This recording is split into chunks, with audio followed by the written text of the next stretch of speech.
नमस्कार साथियों, आज हम आपके लिए कर्मधारय समास का दूसरा भाग पढ़ाएंगे। आपने पहला भाग पढ़ लिया होगा, नोट भी कर लिया होगा और हम आशा करते हैं कि आप पहले भाग में कर्मधारय समास के बारे में बहुत कुछ जान गए होंगे। इसलिए आज हम दूसरा भाग आपके लिए पेश करते हैं और उस दूसरे भाग में नियम के साथ हम आपको कर्मधारय समास को संपन्न करेंगे। यदि कुछ नियम रह जाते हैं तो हम आपके लिए तीसरा भाग फिर पढ़ाएंगे। देखिए, पहले भाग में आपने पहला नियम पढ़ा, कर्मधारय समास कहा। आज हम दूसरा भाग प्रारंभ करते हैं। देखिए, इसका जो पहला नियम है, यदि समस्त पद में, किस में? समस्त पद में, यदि समस्त पद में महाशब्द लगा हो, ये ध्यान रखना है कि यदि समस्त पद में महाशब्द लगा हो तो विग्रह करते समय, यदि समस्त पद में महाशब्द लगा हो तो आप विग्रह करते समय, क्या करते समय? विग्रह करते समय, यानी विग्रह में विशेष की लिंग के आधार पर, यदि समस्त पद में महाशब्द लगा हो तो विग्रह करते समय, क्या करते समय? विग्रह करते समय, विग्रह करते समय विशेष की लिंग के आधार पर, यदि विशेष पुल्लिंग हो तो आप इसे महान में बदल दें। विशेष यदि स्त्रीलिंग हो तो आप उसे महती में बदल दें, और विशेष यदि नपुंसक लिंग हो तो आप इसे महत में बदल दें। कर्मधारय समास का ये पहला नियम हमने आपके लिए लिखा है। यदि समस्त पद में महा लगा हो, ये ध्यान रखना है, यदि समस्त पद में महा लगा हो, किसमें? समस्त पद में। समस्त पद में यदि महा लगा हो तो इसे महान, महती और महत में बदल दें। परंतु यदि समस्त पद में महान लगा हो, महती लगी हो, महत लगा हो तो क्या होगा? अर्थात बंधुओं, मैंने कहा कि यदि समस्त पद में महा लगा हो तो समास विग्रह में उसे बदल देते हैं। समास विग्रह में महान, महती, महत में बदल देंगे तो उसने समास विग्रह को ज्यों का त्यों दे दिया है, अर्थात उसमें हम कोई भी परिवर्तन नहीं करेंगे। जैसे उदाहरण है महात्मा, नंबर 1। उदाहरण है महालक्ष्मी, उदाहरण है महत कंपनम, उदाहरण है महाराष्ट्रम,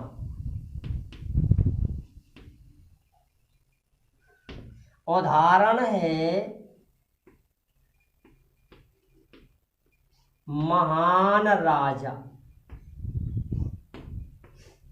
देखिए, यदि समस्त पद में महा लगा हो तो आप विशेष की लिंग के आधार पर महान, महती, महत में बदल दें।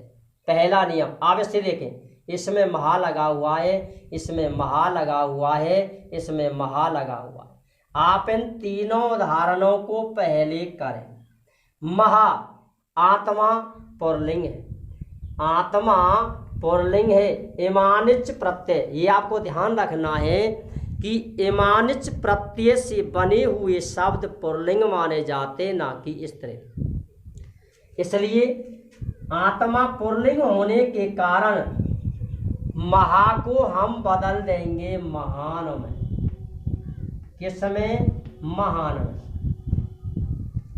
दूसरे पद में कोई भी परिवर्तन नहीं होगा।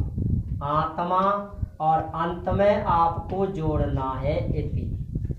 मैंने पिछली कक्षा में आपसे कहा था कि यदि विशेष पुल्लिंग है तो आप मध्य में चासव का प्रयोग कर सकते हो।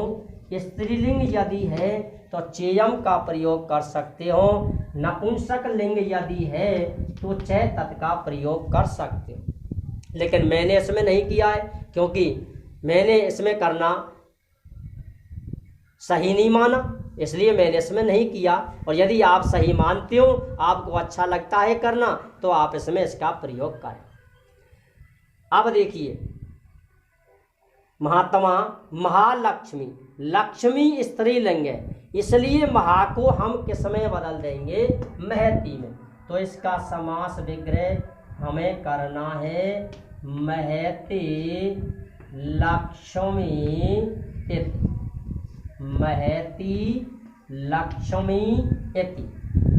महाराष्ट्र, देखिए जिसमें अम लगा हो ना, उसमें आपको सोचने की आवश्यकता नहीं है, उसमें तो आपको लिखना है नपुंसक, यानी उसमें अम का प्रयोग करना है, इसलिए नपुंसक लिंग है, इसलिए हम किसमें बदलेंगे? महत में इसे हम बदल देंगे महत कंपनाम इति। अब देखिए, महत कंपनम, सॉरी महत राष्ट्र।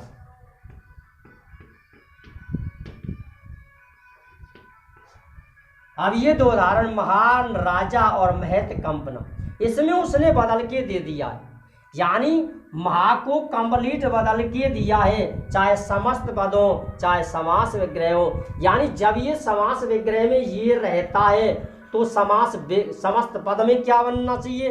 या तो महा में बदलेगा या फिर कोई परिवर्तन नहीं होगा। इसलिए उसने कोई भी परिवर्तन नहीं करके दिया है, तो इसको आप ज्यों का त्यों लिख दें, केवल अंत में इति का प्रयोग कर दें, और यदि चाहते हो तो मध्य में आप इनका प्रयोग कर सकते हैं। इसका समास विग्रह होगा महत कंपनम इति। महान राजा, महान राजा इति। ये पहला नियम है। यदि समस्त पद में महा शब्द लगा हो तो आप उसे विशेष की लिंग के आधार पर महान महती महत में बदल दें। यदि समस्त पद में उसने बदला हुआ रूप दिया है तो आपको उसमें कुछ भी नहीं करना है, केवल दोनों पदों को अलग अलग करके लिखना है। ठीक है बंधुओं। इसके बाद नियम नंबर आता है 3। तीसरा नियम भी इसी नियम के अनुसार है। यदि समस्त पद में, किसमें? समस्त पद में, यदि समस्त पद में सु लगा हो, क्या लगा हो? सु। यदि समस्त पद में सु लगा हो तो आप इसे सुंदर में बदल दें। यदि समस्त पद में सु लगा हो तो विग्रह करते समय आप इसे सुंदर में बदल दें। परंतु यदि समस्त पद में कु लगा हो, परंतु यदि समस्त पद में कु लगा हो तो आप उसे कुत्सित में बदल दें। किसमें? कुत्सित में। अब इनके जो रूप आपको बनाने हैं, ये विशेषण का रूप है, यानी विशेषण के रूप विशेष की लिंग के आधार पर बनाए जाते हैं। लेकिन यदि विशेष से स्त्रीलिंग हो, विशेष यदि स्त्रीलिंग हो तो आप उसे यानी रमा की तरह ना बनाएं, उसमें सुंदरी का प्रयोग करें। जैसे सुंदरी नारी इति या सुंदरी स्त्री इति। यदि आपने रमा की तरह इसका प्रयोग कर दिया, मान लीजिए सुंदरा, रमा रमे रमा सुंदरा, ये गलत।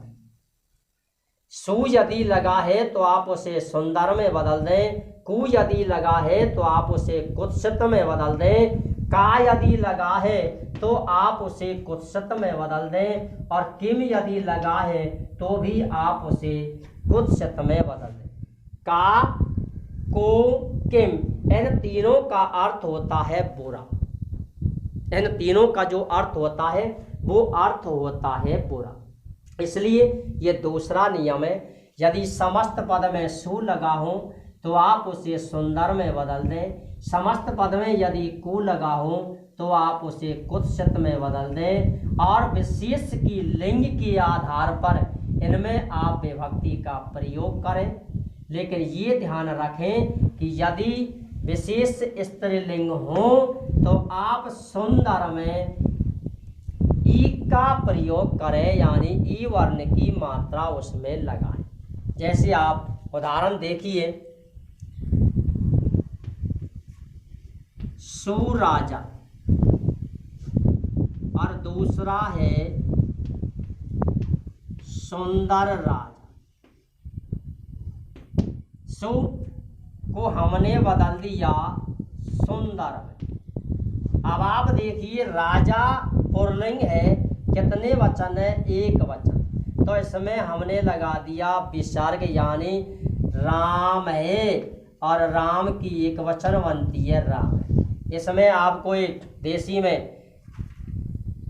देसी तरीका आपके लिए देता हूँ।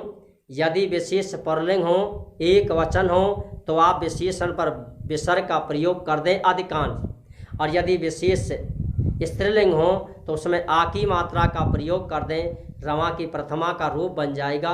और विशेष यदि नपुंसक लिंग हो तो आप उसमें अम का प्रयोग कर दें। विशेष पुल्लिंग है इसलिए हमने विसर्ग का प्रयोग कर दिया, हमारा रूप जो था वो सही मिला है। इसमें उसने बदल के नहीं दिया है, इसलिए हम इसमें कोई भी परिवर्तन नहीं करेंगे। सुंदर है राजा इति। यदि मान लीजिए ये आती है कुनारी और एक आ जाती है कुत्सित नारी। नारी स्त्रीलिंग है, पहले कु को आपको बदलना है, कु को बदल दिया हमने कुत्सित में। नारी स्त्रीलिंग है इसलिए हमने इसमें आ की मात्रा का प्रयोग कर दिया, यानी इसके रूप हमने रमा की तरह आपके लिए बना दिए, क्योंकि प्रथमा विभक्ति है। यहाँ उसने कु को बदल के दिया है कुत्सित नारी। अब केवल कुत्सित और दूसरा पद है नारी, और अंत में आपको लगाना है इति। अब नारी है स्त्रीलिंग इसलिए हमने इसमें लगा दिया आ। तो इस तरीके से भी आप समास विग्रह कर सकते हो, यानी देसी जो इलाज होता है वो कारगर ज़्यादा होता है। इंग्लिश की जो औषधियाँ होती हैं वो शीघ्रता से मरीज को ठीक कर देती हैं, लेकिन आयुर्वेद की जो औषधि है, भारत देश की जो औषधि है, वो धीरे धीरे उसका असर करती है, लेकिन उसकी जड़ों को समाप्त कर देती है। तो देसी इलाज भारत के लोगों में अत्यधिक कारगर होता है। भारत प्राचीन काल से ही औषधियों के निर्माण में सर्वश्रेष्ठ माना जाता है, इसलिए आप इस प्रकार से किसी भी समास का आप जवाब दे सकते हो। इस प्रकार हमने आपके लिए कर्मधारय समास का जो दूसरा भाग है उसके 2 नियम हमने आपके लिए पढ़ाए हैं।